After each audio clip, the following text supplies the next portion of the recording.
Imagine a world where elegance was edible. Where every chilled canopy and molded dessert whispered of privilege, pageantry, and the pursuit of perfection. In the grand dining rooms of 20th century America's elite, where mahogany tables stretched beneath crystal chandeliers, there existed a secret rhythm to hosting. It wasn't just about food. It was about status, taste, and style, plated with precision, chilled to the perfect degree, and garnished with drama. But what did they actually serve? What recipes were considered daring, divine, or simply decadent enough for the luncheon tables of socialites and statesmen? Today, we unseal a forgotten culinary archive, a carefully curated spread of 15 rare and once revered dishes. From cold veal loaf with celery root slaw, to raspberry charlottes resting in chilled silver molds. From egg and caviar canapes to chive scones paired with smoked trout. Each dish tells a story of flavor trends, seasonal rituals, and the quiet competition of who could impress without seeming to try. But stay close. Because the deeper we go, the stranger, colder, and more delicious these creations become. And the final course? It's unlike anything you've ever seen served, cold. It's hard to imagine now, but once upon a time, cold roast beef wasn't a leftover. It was a luxury. In the refined luncheons of 1920s America, especially among upper-class garden parties and country clubs, a cold roast beef platter was not only deliberate, it was desirable. Served perfectly chilled, sliced razor-thin, and draped over porcelain platters, it whispered of restraint, elegance, and understated affluence. But what truly elevated it into culinary spectacle was the horseradish chantilly. Now, this wasn't your everyday horseradish sauce. This was a masterclass in contrast, a whipped cream base infused with freshly grated horseradish, white wine vinegar, and a hint of Dijon. It looked like dessert. It floated like a cloud. But the moment it hit your tongue, it burned with aristocratic precision, a fiery kiss beneath a satin glove. In an era obsessed with chilled delicacies and table drama, dishes like this told guests, "You've arrived." And while the roast beef itself might have been slow roasted the night before, its marbling tender and pink at the center, the real conversation piece was that ethereal topping. A fusion of French technique and American boldness. Paired with watercress, pickled onions, and sometimes chilled aspic sides, the dish didn't scream, it purred. Cool, calculated, and curiously captivating. Today, it might seem unconventional to serve roast beef cold. But back then? It was the gold standard of social grace, a dish that could sit through hours of conversation without losing its charm. In the age of iceboxes and fan-cooled banquet halls, cold roast beef with horseradish chantilly was more than food. It was edible theater, with just the right amount of bite. Once considered a humble scrap of the kitchen, the chicken liver rose to fame in America's high society dining rooms, not by accident, but by alchemy. In the early 20th century, particularly during the 1930s and 40s, resourcefulness and refinement walked hand in hand. And no dish captured that duality quite like chicken liver pâté. Silky, savory, and decadently spreadable, it became a symbol of elevated taste, served in cut glass ramekins and adorned on cocktail trays. The magic began in the pan, onions slowly sautéed in butter until translucent, then chicken livers seared just enough to hold their shape. Cognac was often added, flambéed to draw out a deep, rich aroma. Once cooled, everything was blended into a velvet-smooth paste with cream and spice. But the real showstopper? The port wine glaze. This wasn't just decorative, it was strategic. The port, reduced into a glossy, deep burgundy syrup, sealed the pâté like lacquer over wood. It locked in freshness, added sweet depth, and gave the dish its glistening crown. When set in small porcelain crocks or crystal molds, it was as much art as it was appetizer. Guests would dip in with toast points or delicate crackers, their palates met with a cascade of textures, the snap of glaze, the melt of pâté, the warmth of spice. It was indulgence disguised as elegance. Though born from economy, this dish quickly became a mark of sophistication. It traveled from French culinary roots to American high tables with ease, a sign that true luxury didn't always come from filet mignon, but from how you treated what others overlooked. Chicken liver pâté with port wine glaze wasn't just an hors d'oeuvre. It was proof that flavor, when given care and creativity, could outshine even the rarest cut of meat. Before green asparagus became the standard on modern plates, its paler cousin white asparagus reigned as the true delicacy of spring. In early 20th century America, especially among elite households and cosmopolitan hotels, white asparagus was treated with near ceremonial reverence. Not because it was exotic, but because it was rare, grown underground, shielded from sunlight, and harvested by hand before ever turning green. It was tender, ivory-colored, and faintly sweet, a vegetable dressed in whispers rather than shouts. And when it appeared on chilled luncheon menus or early spring banquets, it was often paired with something just as refined, lemon butter sauce. But not just any lemon butter. This was a silky emulsion of clarified butter infused with fresh lemon juice and finely grated zest. Warm but never hot, rich but never overpowering. It clung lovingly to each stalk, highlighting the asparagus' delicate flavor instead of smothering it. Served chilled or slightly warm, the white asparagus would be neatly trimmed and arranged with geometric precision, sometimes garnished with a sprig of dill, a twist of lemon peel, or even a dusting of chopped egg yolk for texture. To those seated around the white linen table, this was more than a vegetable side, it was a nod to refinement, restraint, and seasonality. A sign that the hostess had access to early produce markets, European imports, or a very good gardener. It often appeared at bridal teas, debutante luncheons, and spring receptions where the food was expected to be light, ladylike, and quietly expensive. Today, white asparagus with lemon butter might seem simple, even plain. But in the Gilded Age of American hosting, it was a dish that whispered status in every bite. Unassuming, elegant, and fleeting, just like the season it came from. In the post-World War I era, American palates began to shift.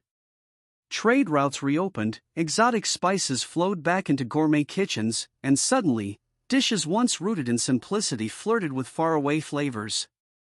One quiet star of this culinary awakening?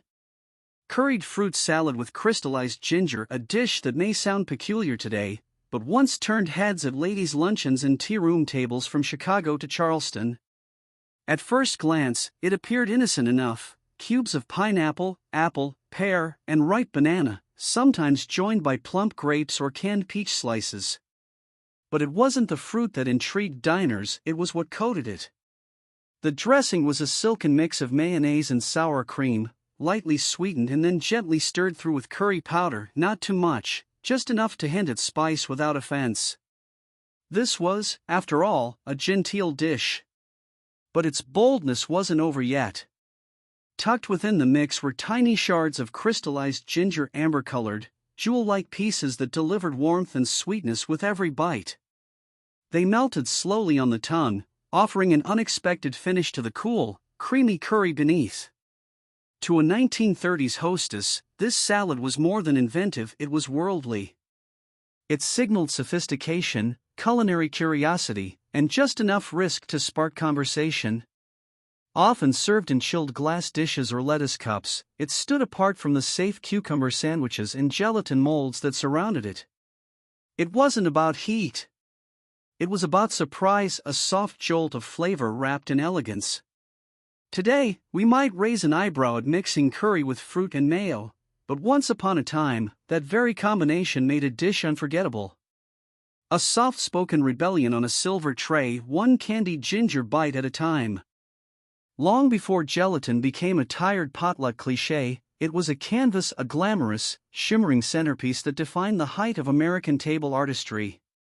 And among the many molded marvels that graced the tables of hotel luncheons and home hostess spreads, one stood out for its balance of tradition and novelty: the Waldorf gelatin ring. Inspired by the classic Waldorf salad, a Gilded Age invention of apples, celery, and walnuts first served at New York's Waldorf Astoria Hotel, this gelatinized twist took center stage during the 1940s and 50s, when molded salads were more than food, they were architecture. The base began with unflavored gelatin, gently sweetened and often tinted with a hint of fruit juice, pale green from apple, or blush pink from grape. Once partially set, it was folded through with diced tart apples, finely chopped celery, crushed pineapple, and toasted walnuts.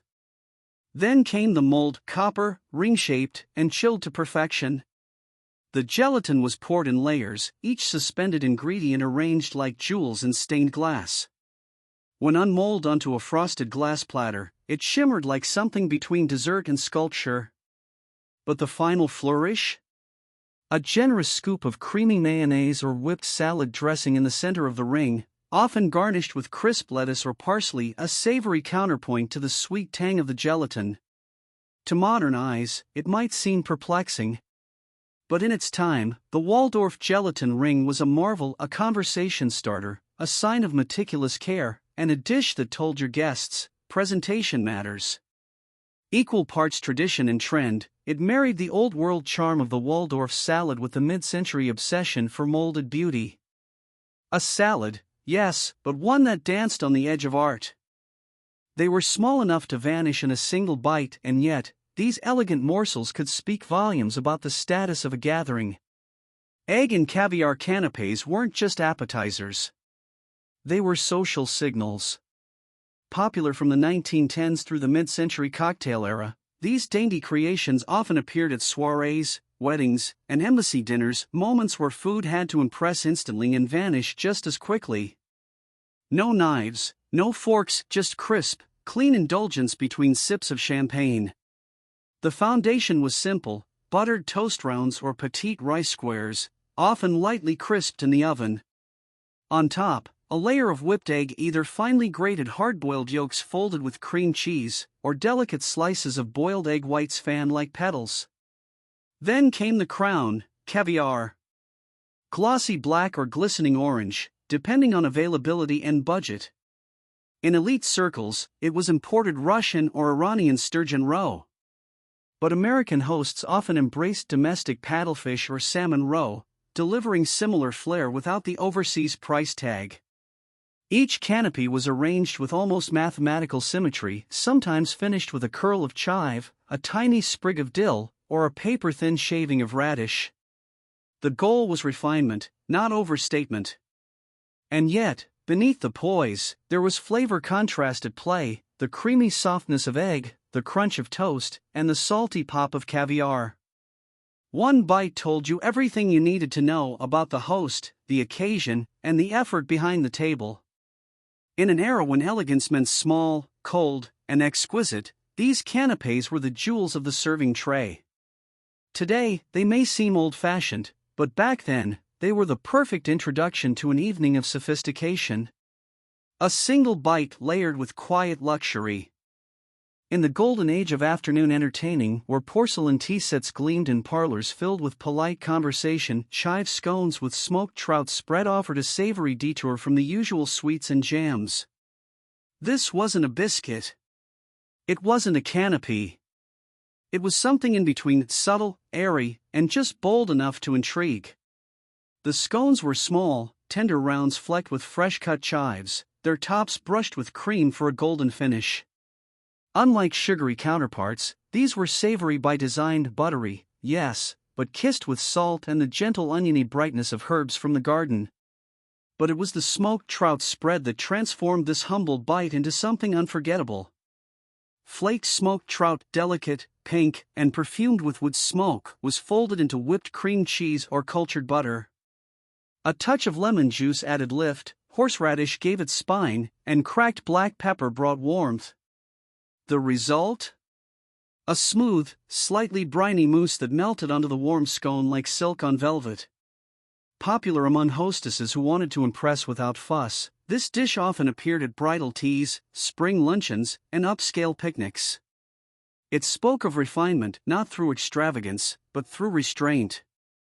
No towering centerpieces or flamboyant garnishes, just quiet, clean flavors presented with grace. Sometimes garnished with a single caper, a ribbon of lemon zest, or a clipped chive blossom, these scones were the kind of detail guests remembered long after the party had ended. In a world before fast food and overcomplication, chive scones with smoked trout spread were a symbol of gentle indulgence. A bite-sized whisper of luxury, served warm, passed by hand, and never forgotten. It may sound curious now, even whimsical, but in the mid-20th century, pineapple and cheese salad in lettuce boats was the very image of chic innovation. This wasn't your average fruit cup.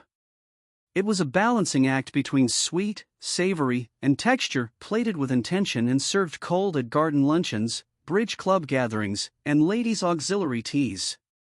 The foundation? Crisp leaves of iceberg or Boston lettuce, curved like little boats, cool, pale green, and chosen for their crunch and presentation. Nestled inside, juicy chunks of canned or fresh pineapple, cut into perfect cubes. Their sweetness was key, not sugary, but sunny, vibrant, and bright against the chilled greens. Then came the cheese, usually sharp cheddar, cut into matching cubes or grated into fine, lacy strands. It was a surprisingly bold pairing, tangy and earthy, grounding the fruit's brightness with satisfying depth. To bind it all together, a delicate dressing was often drizzled over the top, sometimes a whisper of mayonnaise, sometimes a citrus vinaigrette, or even a cream cheese-based glaze thinned with pineapple juice. And for the finishing touch? A dash of paprika, a cherry, or a sprig of mint to signal flair. This dish represented a moment in American culinary history where imagination met accessibility. Canned pineapple was exotic but available. Cheddar was familiar. Lettuce was abundant. Together, they created a composition that looked fresh, felt fancy, and tasted like a breezy afternoon. Though today it may seem like a relic of the Jell-O salad age, pineapple and cheese in lettuce boats was once a sophisticated bite, sweet and savory, soft and crisp, playful and precise. A fleeting taste of a time when even salads were served with spectacle. In the polished world of mid-century luncheons, where menus were handwritten and tables set with pressed linens, stuffed tomato cups with crab remoulade offered a chilled moment of coastal luxury. This dish wasn't loud or flashy. It didn't rely on butter-laden sauces or towering presentations. Instead, it whispered of refinement, of seaside getaways, country clubs by the bay, and an era when a perfectly ripe tomato was the ultimate summer prize. The base was simple, but elegant: large, firm tomatoes, blanched just long enough to loosen their skins, then peeled, hollowed, and chilled until they took on the character of porcelain bowls. Their insides weren't discarded, they were saved, strained, and sometimes added back into the dressing for a deeper, sun-ripened sweetness. Then came the filling: crab remoulade, a rich, tangy salad made from lump crab meat folded with a creamy, piquant sauce. Mayonnaise formed the base, sharpened with whole-grain mustard, capers, minced celery, parsley, lemon juice, and often a dash of paprika or cayenne. Cold, complex, and deeply southern in its roots, it was a flavor bomb wrapped in elegance. The tomatoes were overstuffed, allowing the remoulade to peak slightly above the rim like a crown. Sometimes garnished with a sliver of lemon, a dusting of herbs, or a curled ribbon of cucumber, they were as beautiful as they were flavorful. These tomato cups weren't merely starters, they were centerpieces, often paired with iced tea, white wine spritzers, or a crisp wedge of buttered toast. In an age when refrigeration was finally reliable and seafood could travel inland with confidence, this dish symbolized freshness, privilege, and seasonal grace. Stuffed tomato cups with crab remoulade were not about excess. They were about balance between land and sea, simplicity and spice, softness and chill. Before meatloaf became a humble weeknight staple, it had a cooler, classier cousin: the cold veal loaf.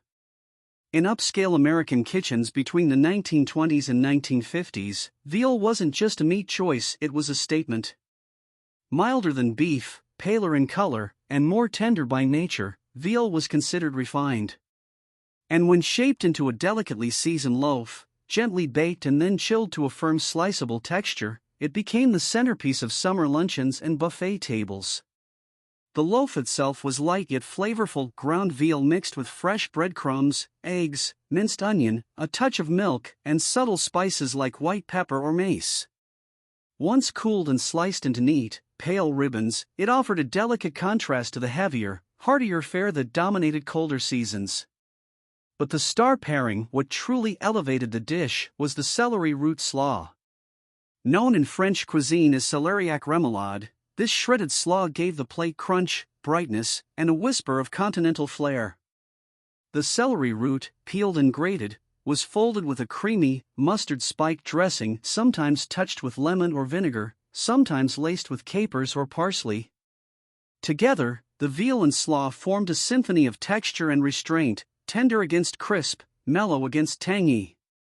Cold veal loaf with celery root slaw was often served on chilled china, surrounded by pickled vegetables, olives, or watercress. It was food meant for slow conversation, shaded porches, and high-backed chairs. This was a time when even cold cuts were curated, and when loaf didn't mean leftovers, it meant luxury, cooled to perfection. Though rarely seen today, this dish once spoke of balance and control, a perfectly poised plate for those who understood that elegance could be served cold. There was a time when dessert didn't shout. It glowed softly, elegantly, like candlelight catching a crystal rim. And few sweets captured that subtle radiance better than peach Bavarian cream served in crystal dishes. This was no cloying pudding or hurried mousse. It was a dessert of structure and grace, a European classic reimagined for American sensibilities in the early 1900s and carried proudly through the mid-century by hostesses who prized beauty on a spoon. At its heart, Bavarian cream was a custard. But not just any custard, one thickened with gelatin and lightened with whipped cream, yielding a texture somewhere between satin and cloud. For this version, ripe peaches, often fresh, sometimes preserved, were pureed until smooth, their delicate perfume folded gently into the mixture. The result? A pale, peach-tinted cream, firm enough to hold shape, soft enough to melt on the tongue. It was poured into individual crystal coupes or cut glass dessert bowls, chilled until barely trembling. Garnished with a curl of peach skin, a mint sprig, or a few sugared almonds, each serving looked like it belonged beneath a chandelier. This dessert wasn't just about flavor. It was about atmosphere, the quiet clink of silver spoons, the soft murmur of guests, the elegance of restraint. Unlike frosted cakes or flambéed finales, peach Bavarian cream offered its delight slowly. It lingered, like a warm breeze through gauzy curtains on a late summer afternoon. And in the age before commercial gelatin molds saturated the American table, this dessert stood apart, a whisper of European refinement, shaped by hands that understood the beauty of subtlety. Peach Bavarian cream wasn't loud. It was luxury, soft-spoken and spoon-fed, one crystal dish at a time. There was a time when dessert didn't shout. It glowed softly, elegantly, like candlelight catching a crystal rim. And few sweets captured that subtle radiance better than peach Bavarian cream served in crystal dishes. This was no cloying pudding or hurried mousse. It was a dessert of structure and grace, a European classic reimagined for American sensibilities in the early 1900s and carried proudly through the mid-century by hostesses who prized beauty on a spoon. At its heart, Bavarian cream was a custard. But not just any custard, one thickened with gelatin and lightened with whipped cream, yielding a texture somewhere between satin and cloud. For this version, ripe peaches, often fresh, sometimes preserved, were pureed until smooth, their delicate perfume folded gently into the mixture. The result? A pale, peach-tinted cream, firm enough to hold shape, soft enough to melt on the tongue. It was poured into individual crystal coupes or cut glass dessert bowls, chilled until barely trembling. Garnished with a curl of peach skin, a mint sprig, or a few sugared almonds, each serving looked like it belonged beneath a chandelier. This dessert wasn't just about flavor.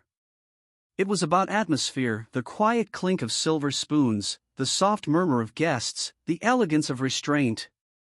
Unlike frosted cakes or flambéed finales, peach Bavarian cream offered its delight slowly. It lingered, like a warm breeze through gauzy curtains on a late summer afternoon. And in the age before commercial gelatin molds saturated the American table, this dessert stood apart, a whisper of European refinement, shaped by hands that understood the beauty of subtlety. Peach Bavarian cream wasn't loud. It was luxury, soft-spoken and spoon-fed one crystal dish at a time. Before sorbet became a fine dining cliché, and long before modern freezers made frozen desserts mundane, lemon ice was a marvel, cool, cleansing, and carefully timed. Served in the golden decades of the 1910s through the 1940s, lemon ice wasn't just a dessert. It was an interlude. A delicate palate cleanser tucked between courses at elegant luncheons, teas, or multi-course dinners where every bite was meant to be savored. Made with little more than lemon juice, sugar, and water and yet treated with the precision of a soufflé, lemon ice was churned slowly, by hand or in early machines, until it reached the perfect texture, crystalline but soft, like the first snow on spring grass. Its simplicity was its strength. The tartness was sharp, invigorating, a bright contrast to heavier dishes that came before or after. And its presentation? Always intentional. Portioned into chilled silver cups or cut glass goblets, it was topped with a single sprig of mint, not for decoration alone, but to add a breath of green, a scent of freshness just before the spoon touched lips. This wasn't food for indulgence. It was food for pause, a cooling whisper in the middle of a hot afternoon, or a polite punctuation between courses. Guests would sit a little straighter, sip their water, and feel, for a moment, perfectly balanced. Lemon ice with mint garnish wasn't about richness. It was about restraint. It signaled thoughtfulness, timing, and an understanding of how to pace pleasure. Though it rarely appears now beyond nostalgic menus, it once stood at the quiet center of refinement. A bite of clarity, tart, cold, and beautifully brief. As the final course arrived, quiet anticipation filled the room. No flames, no heavy frostings, just a delicate crown of sponge and fruit, chilled to perfection. The raspberry charlotte, gleaming from within polished silver molds, was not merely dessert, it was a performance.